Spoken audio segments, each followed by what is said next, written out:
Malambuong adlaw sa tanan, gipahigayon ang paglusad agig pangpalambo sa industriya sa rabbit production dinhi sa probinsya sa Misamis Oriental nga mo'y mahimong alternatibong karne para sa mga konsumante.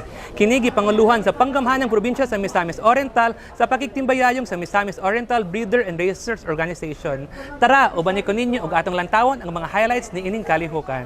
Exciting kayo, no? First time na ako nga nakaon og rabbit meat ug ako nakaron living witness nga makaingon nga dili siya lang sa lami siya, doon na siya kaanggid sa paglami sa manok nga Bisaya ug angay nga inyong masuwayan pod mga igsuon.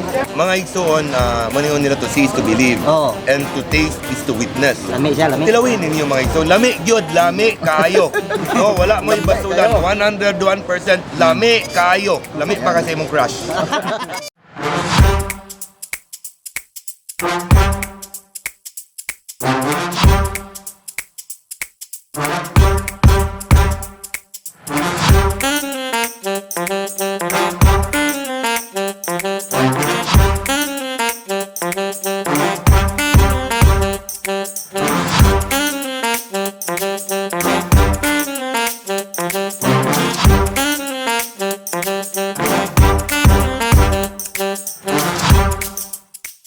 Para sa dugang kasayuran ug impormasyon, i-like ug i-follow ang among social media accounts. Kini sila mo Jessie Alvarez Andaliasa para sa limpyo ug matarong nga panggobyerno, padayon Pilipino.